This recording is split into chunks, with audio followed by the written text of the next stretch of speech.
Class 9th के बच्चों, आज मैं संस्कृत में आपको कथा नाटक कौमुदी किताब का पहला लेसन पढ़ाऊंगी। इसके पहले संस्कृत में मैंने आपको गद्य पीयूषम का पहले पाठ का हिंदी अनुवाद समझाया था। एक पाठ का पद्य पीयूषम का हिंदी अनुवाद समझाया था।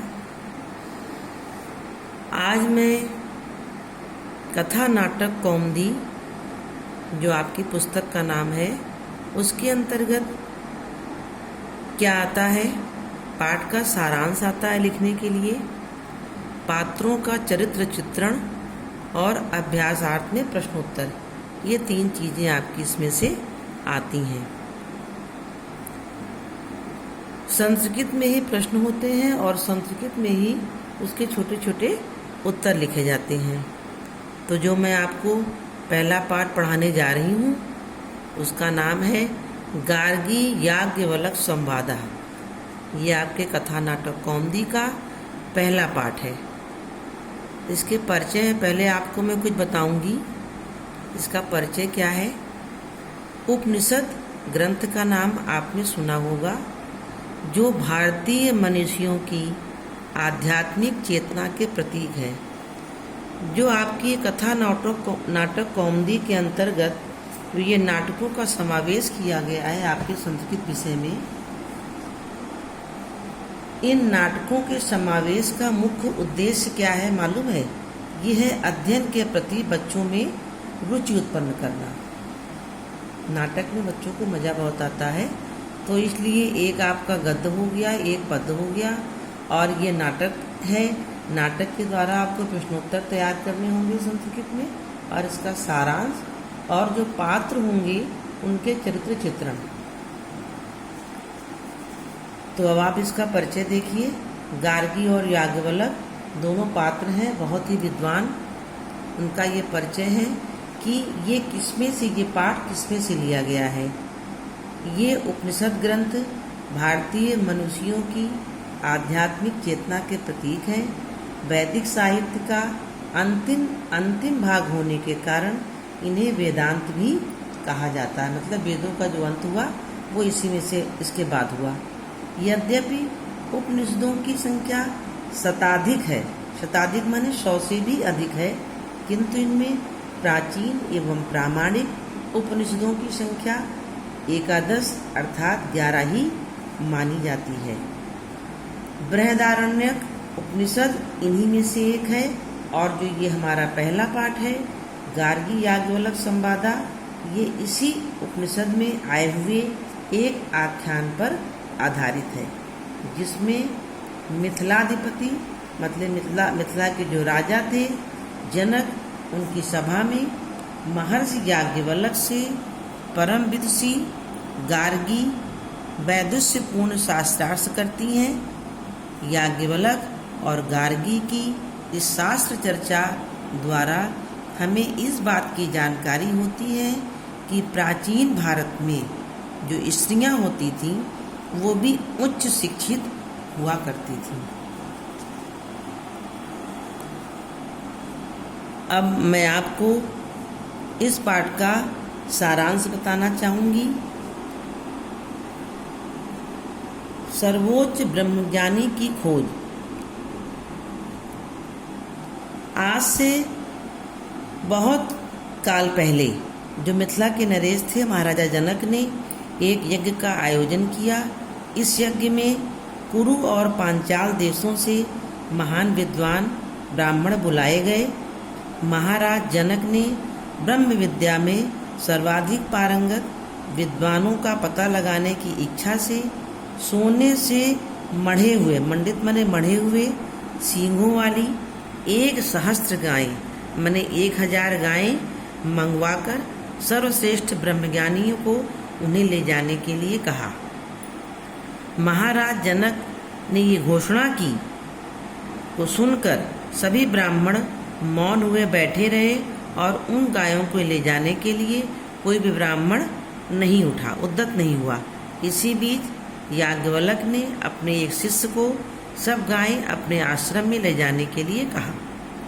याज्ञवल्क्य की इस बात को सुनकर सभा में उपस्थित सभी ब्राह्मण याज्ञवल्क्य पर नाराज हो गए। क्रुद्ध हो गए मतलब नाराज हो गए। फिर है महाराजा जनक के होता अर्थात पुरोहित अश्वल द्वारा यह पूछे जाने पर कि क्या याज्ञवल्क्य सर्वश्रेष्ठ ब्रह्मज्ञानी है। याज्ञवल्क्य ने उत्तर दिया कि वे इन गायों को अपनी आवश्यकता की पूर्ति के लिए ले जा रहे हैं, ब्रह्मज्ञानी होने के कारण नहीं। इस बात को सुनकर अश्वल तथा कई अन्य ब्राह्मण उनसे शास्त्रार्थ के लिए उनको ललकारने लगे और उनसे शास्त्रार्थ कर अश्वल और अन्य सभी ब्राह्मण याज्ञवल्क्य से पराजित हो गए अर्थात हार गए। इसके पश्चात गार्गी और याज्ञवल्क्य का प्रश्न का जो संवाद है वो शुरू होता है। अश्वल आदि ब्राह्मणों के याज्ञवल्क्य से पराजित होने के पश्चात गार्गी ने महर्षि याज्ञवल्क्य से ब्रह्म विद्या विषयक कई गूढ़ प्रश्न पूछे, माने कई कठिन प्रश्न पूछे। याज्ञवल्क्य ने अत्यंत धैर्य से गार्गी द्वारा किए गए सभी प्रश्नों के एक एक करके युक्ति संगत उत्तर दिए। उनके जो प्रश्नोत्तर थे वो इस प्रकार थे। जल कहाँ है, माने जल कहाँ मिलता है। उत्तर मिला याज्ञवल्क्य से अंतरिक्ष लोक में। फिर गार्गी ने पूछा अंतरिक्ष लोक कहाँ है। याज्ञवल्क्य ने उत्तर दिया गंधर्व लोक पर विस्तृत रूप से अंतरिक्ष लोक है। उन्होंने कहा गंधर्व लोक किसमें व्याप्त है। याज्ञवल्क्य ने उत्तर दिया आदित्य लोक में। फिर गार्गी ने पूछा आदित्य लोक किसमें व्याप्त है। याज्ञवल्क्य ने कहा चंद्रलोक में। फिर गार्गी ने प्रश्न किया चंद्रलोक कहाँ है। याज्ञवल्क्य ने उत्तर दिया नक्षत्र लोकों में। विस्तृत चंद्रलोक किसमें व्याप्त है। उत्तर मिला देवलोक में। गार्गी ने प्रश्न किया देवलोक कहाँ है। याज्ञवल्क्य का उत्तर इंद्रलोक में। फिर प्रश्न गार्गी का इंद्रलोक किसमें व्याप्त है। उत्तर याज्ञवल्क्य का प्रजापति लोकों में। फिर गार्गी ने प्रश्न किया समस्त प्रजापति लोक किसमें व्याप्त है। याज्ञवल्क्य जी ने उत्तर दिया ब्रह्मलोक में। फिर गार्गी ने प्रश्न किया ब्रह्मलोक कहाँ है। इस प्रश्न के उत्तर में याज्ञवल्क्य ने कहा कि हे गार्गी ब्रह्मलोक को अतिक्रांत कर प्रश्न मत करो, अन्यथा तुम्हारा सिर धड़ से गिर जाएगा। वो नाराज होने लगी। याज्ञवल्क्य के इस उत्तर को सुनकर गार्गी शांत हो गई। तब उद्यालक ने उन्हें शास्त्रार्थ के लिए ललकारा। जब गार्गी और याज्ञवल्क्य का संवाद समाप्त हुआ तो उसी सभा में उपस्थित उद्यालक उन्होंने याज्ञवल्क्य से शास्त्रार्थ करना चाहा। कुछ प्रश्न करके उद्यालक ने कुछ प्रश्न किया और उनके उत्तर याज्ञवल्क्य ने दे दिया, जिसके उत्तर को पाकर उद्यालक भी याज्ञवल्क्य से पराजित हो गए। फिर गार्गी ने अंत में याज्ञवल्क्य जी से 2 प्रश्न और पूछे। उद्यालक के पराजित होने के पश्चात गार्गी ने उपस्थित ब्राह्मण समुदाय से आज्ञा पाकर पुनः माने फिर से याज्ञवल्क्य से 2 प्रश्न पूछे। पहला प्रश्न द्युलोक से ऊपर और पृथ्वीलोक के नीचे क्या है। ये दोनों प्रश्न थे। याज्ञवल्क्य ने उत्तर दिया यह सब आकाश में व्याप्त है, माने फैला हुआ है। यह आकाश किस पर आश्रित है। दूसरा प्रश्न था। याज्ञवल्क्य ने उत्तर दिया आकाश तो अविनाशी ब्रह्म में ही ओतप्रोत है, माने समाहित है। इन सारे प्रश्नोत्तरों के पश्चात गार्गी संतुष्ट हो गई और याज्ञवल्क्य की अजेयता की घोषणा की, माने ये सबसे श्रेष्ठ विद्वान हैं। याज्ञवल्क्य के युक्ति संगत उत्तरों से संतुष्ट हुई गार्गी ने सभी उपस्थित बुद्धिमान ब्राह्मणों से कहा कि ब्रह्म विद्या में महर्षि याज्ञवल्क्य से कोई भी शास्त्रार्थ में नहीं जीत सकता और उनको कोई पराजित भी नहीं कर सकता। इसलिए आप सभी विद्वान महानुभाव ससम्मान इन्हें नमस्कार करके अपने अपने स्थान को वापस चले जाएं। इस प्रकार से गार्गी और याज्ञवल्क्य के सहित कई लोगों ने शास्त्रार्थ किया। ये इस पाठ का सारांश हुआ। अब पात्रों का चरित्र चित्रण में गार्गी का मुख्य चरित्र चित्रण मैं आपको बताने जा रही हूँ। इनका परिचय पहले सुनिए। गार्गी महर्षि वाचकनों की पुत्री थी। किसकी पुत्री थी? वाचकनों की पुत्री थी। गर्ग गोत्र में उत्पन्न होने के कारण पिता ने इनका नाम गार्गी रख दिया था। प्राचीन युग में जो स्त्रियां होती थीं वो शिक्षा का प्रचलन और प्रसार नहीं हो पाता था उनके लिए, परंतु गार्गी के प्रस्तुत प्रकरण से इस भ्रांति की धारणा का निराकरण हो जाता है कि हाँ, लोग कहें कि पहले के समय में स्त्रियों को पढ़ाया लिखाया नहीं जाता था या वो बहुत बुद्धिमान नहीं होती थी। गार्गी के चरित्र की विशेषताएं निम्नलिखित हैं। पहला है, उनके में जो गुण थे वो नंबर 1 महाविदुषी। आप इसको अपने कॉपी में नोट भी कर सकती हैं। महाविदुषी अर्थात बहुत ही बुद्धिमान। गार्गी न केवल संस्कृत भाषा की ज्ञाता थी और वाचक थी, माने बोलने वाली थी, बल्कि वह उपनिषद सिद्धांतों और तत्वों की भी महान ज्ञाता थी। माने उपनिषद के और सिद्धांत के, वेदों के, अन्य जितने भी ग्रंथ, बहुत से बड़े बड़े ग्रंथ थे, उनकी वो महान ज्ञाता थी। उनकी यह विशेषता मिथिला नरेश महाराजा जनक की विद्वानों की सभा में याज्ञवल्क्य से किए गए प्रश्नों में सहज ही देखने को मिल जाती है।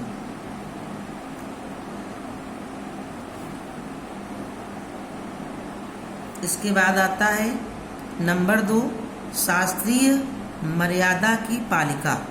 मर्यादा पालिका अर्थात मर्यादा का पालन करने वाली। गार्गी शास्त्रीय मर्यादा की पूर्णता पालन करने वाली विदुषी महिला थी, बहुत ही बुद्धिमान महिला थी। इनकी यह विशेषता उस समय व्यक्त होती है जब याज्ञवल्क्य उनसे कहते हैं कि हे गार्गी, ब्रह्मलोक में प्रतिक्रम्य तथा ऊर्ध्वस्य तदाधारस्य प्रश्नं मा कुरु, अन्यथा चेत्ते मूर्धना पतनम भविष्यति। अर्थात तुम ब्रह्मलोक संबंधी प्रश्न को मत करो, नहीं तो तुम्हारा पतन हो जाएगा। महर्षि याज्ञवल्क्य की इस शास्त्रीय चेतावनी को सुनकर ना तो याज्ञवल्क्य से अपने प्रश्न की संगति पर बहस करती हैं और न अपनी विद्वता को प्रदर्शित करने का ही उन्होंने पुनः प्रयास किया, अपितु वह महर्षि याज्ञवल्क्य के कथन की संगति को मन से समुचित रूप से स्वीकार करती हुई शांत हो जाती हैं। इनके इस शास्त्रानुकूल एवं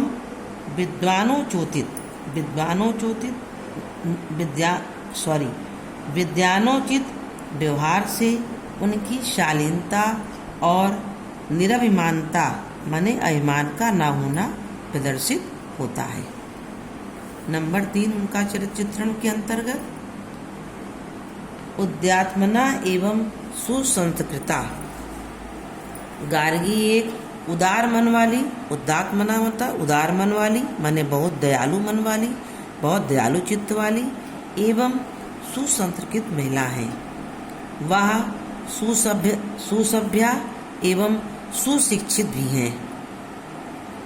वह जहाँ विदुषी एवं दार्शनिक थीं, वहीं वह सत्य पर आधारित याज्ञवल्क्य के उत्तरों से संतुष्ट होकर प्रतिपक्ष में स्थित उनकी विजय को न केवल स्वयं स्वीकार करती थीं, अपितु वह अन्य विद्वानों से भी स्वीकार करा लेती थीं और अन्य विद्वान भी उन्हें ससम्मान प्रणाम करती और कराती थीं।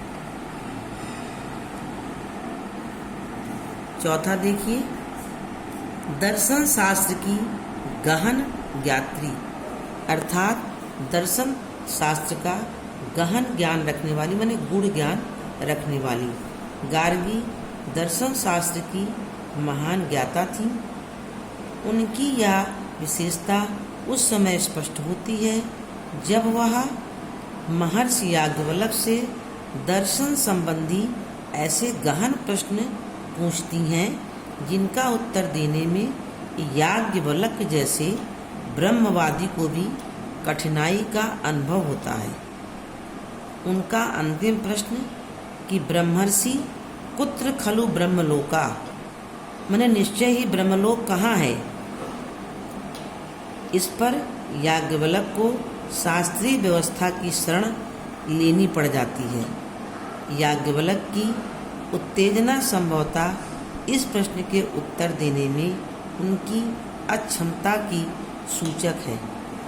इसका निष्कर्ष यह निकलता है इनके चरित्रण के विषय में गार्गी के, इसको हम इस रूप में कह सकते हैं कि गार्गी उपनिषद काल की एक सुसंस्कृत महान दार्शनिक, मर्यादाशील, उदार मन वाली और विनय संपन्न एक आदर्श भारतीय महिला थी।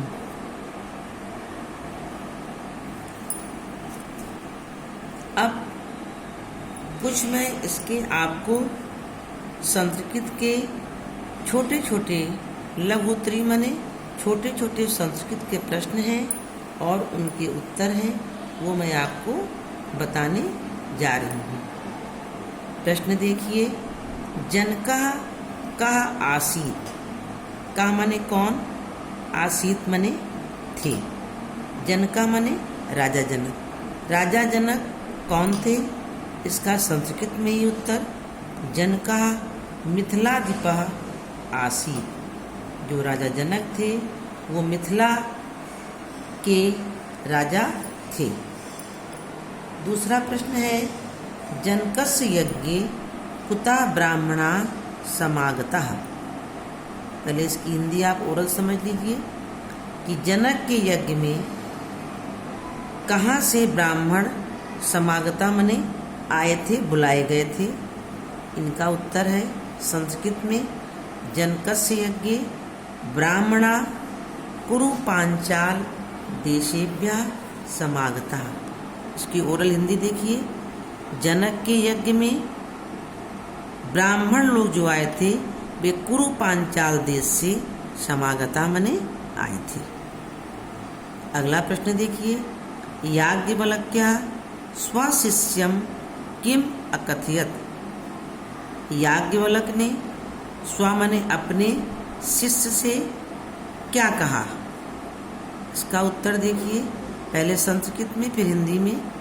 याज्ञवल्क्य ने स्वशिष्यम अकथयत्, हे सोमार एता गाह अस्मद् गृहान नयतु। इसकी हिंदी देख लीजिए ओरल।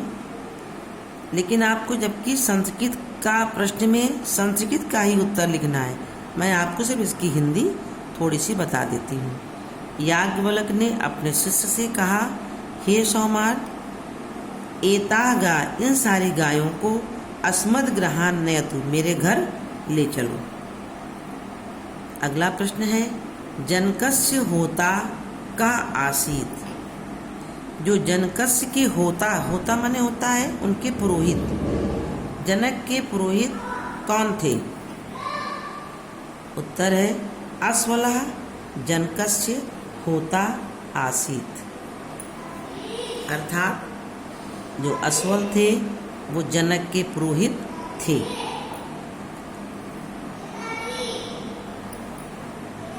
बस इसके पश्चात इसके आगे मैं इसका प्रश्नोत्तर और पाठ पर आधारित कुछ वस्तुनिष्ठ प्रश्नोत्तर मैं आपको आगे बताऊंगी। धन्यवाद।